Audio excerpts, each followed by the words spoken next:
Welcome to the fight game with Icewater and Puma. And I got to start out with this fight, man. I saw this fight with the Monster and Paul Butler, and he KOs Paul Butler in the 11th round to get the IBF, WBA, WBC, and WBO World Bantamweight Championship.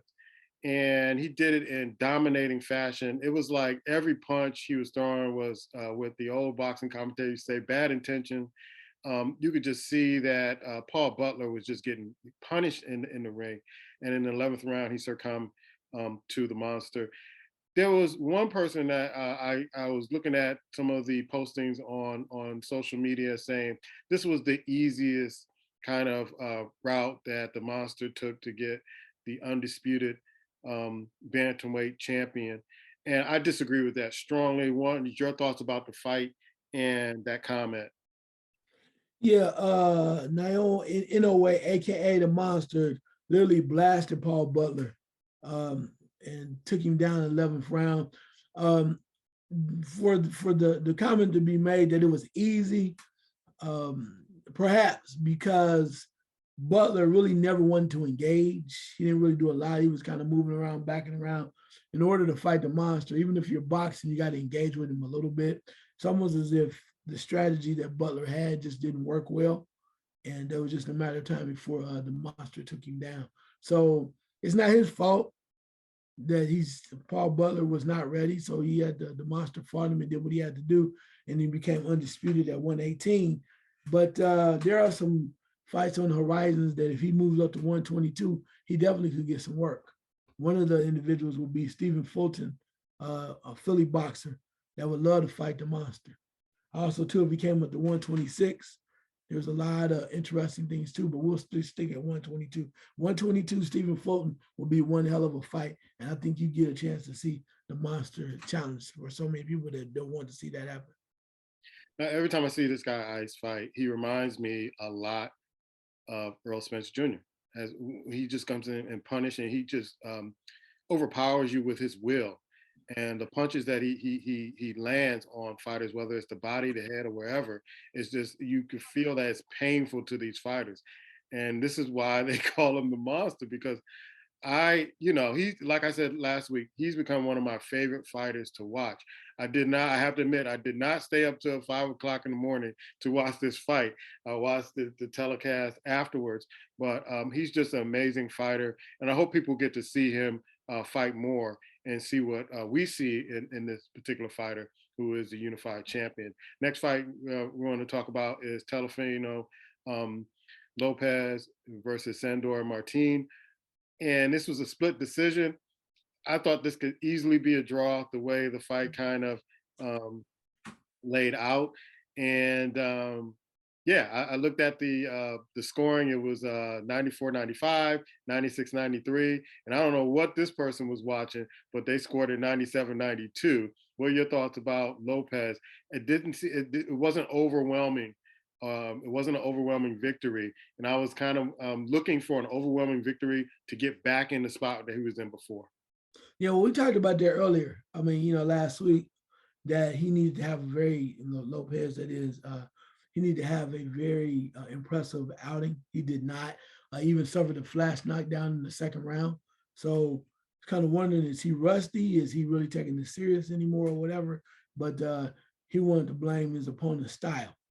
Saying that he ran the whole time and whatnot, but he better get it together soon. Lopez, that is, because of the fact that if he doesn't, when he does get into the ring with somebody of true significance, he's going to have a major problem. It appears like, I don't know if he's ready or whatever, but he's making excuses. But I mean, you run out of excuses. So sooner or later, when you fight one of the bigger names, we'll find out. At the end of the day, we'll find out. Yeah. Another fight, heavyweights. I wanted to find out if you've seen this guy. I've seen him fight a couple of times. Jared Anderson against Jerry Forrest, a TKO in the second round. Just overwhelming power. I see openings that he leaves open when he's fighting and throwing with reckless abandon, a la Deontay Wilder.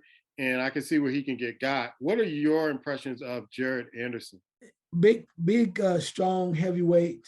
A lot of people like him coming from overseas, right? And I think that a lot of people are saying that he has power. And with heavyweights, you like to see that power and knockout sensation. But the question is, when he starts to continue to fight that higher level of competition, how is he going to handle that? Right. There's a lot of people out there that can fight, coming from different angles. When you think about Usyk, who has a lot of the belts now, think about Fury, even think about the Deontay Wilder, somebody like that too. So when you start stepping up into that upper echelon of heavyweight fighters, the question is, what will he do? But right now, he's rolling along. They keep him at a nice pace. I want to see what happens because he needs, in order for him to get the love and that he deserves, definitely in America, he's going to have to fight somebody of significance. Yeah, I'm going to get to a Crawford fight in a few, but there was a fighter that really impressed me Saturday, Keyshawn Davis.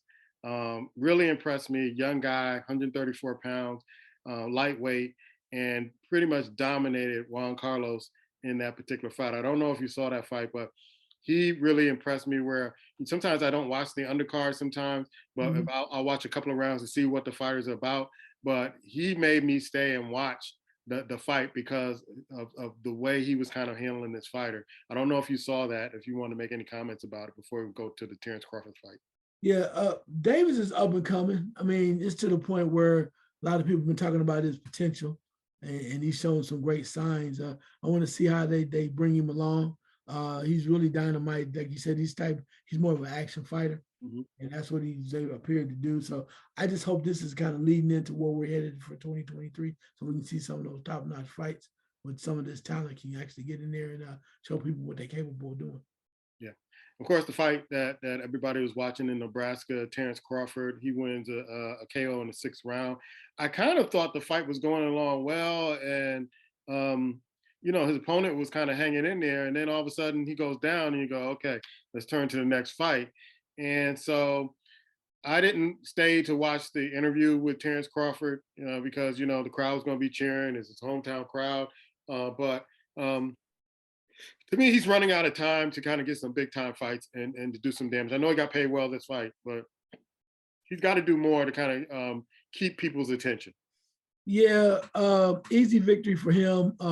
There were openings where at times he was getting hit, and people thought he might be doing ring rust. And then, of course, they want to compare it to if he ever fought Spence and all that stuff, but you can't do that. I think what you're going to find out is um, Crawford's open to negotiate, as he says, with Spence. Hopefully, we get it in 2023. But I think another part of it, too, is if Crawford can't get this fight at 147, I would not be surprised to see if he jumped to 154 because he's been talking a lot of stuff about Charlo. And I think he thinks he can beat Charlo, and I think he thinks that he's capable of competing at 154. So I don't think he wants to sit around too long waiting on something that may never happen at 147. But he might take a shot at 154 and then come back down to 147. Okay. Of course, I was texting you, watching Cyborg win. You could talk about that.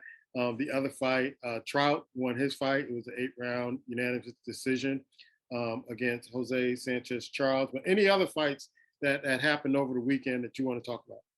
Well, like you said, it was first time for Cyborg kind of get in there, do what she was doing, but she basically annihilated her opponent. That kind of goes there for me. But I'm glad just to see the cards coming along and getting people getting back out, and then them having boxing again because we have a lot of unfinished business that people want to see these fights, and they want to see the talent compete against one another instead of waiting 5-10 years to do so. Okay. What are some of the upcoming fights we should look out for? You have Jamel Charlo and Tim Tszyu coming up in January. Also, Gervonta Davis and Hector Luis Garza coming up in January as well. So excited about that. Again, though, we want to see that monster back in there. I love to see him fight Stephen Fulton at 122. Again, Stephen Fulton is a fighter out of Philadelphia, and they bring it. That would be action-packed fights coming back, action-packed fight going at one another. And I think it'd be quite interesting. Okay. We didn't talk about this last week, but I wanted to bring it up this week.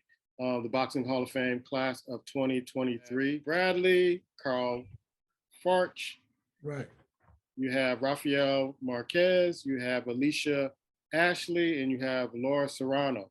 And you have matchmaker Brad Goodman, promoter Brad Jacobs, and trainer Joe Gosson, formerly of HBO Sports.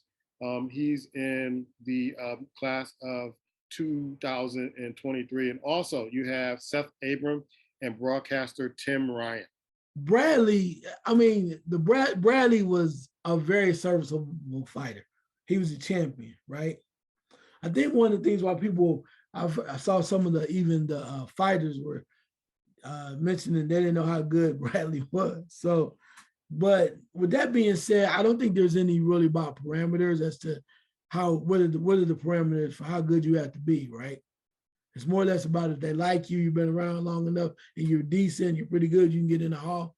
And I think that's what's up with Timothy Bradley.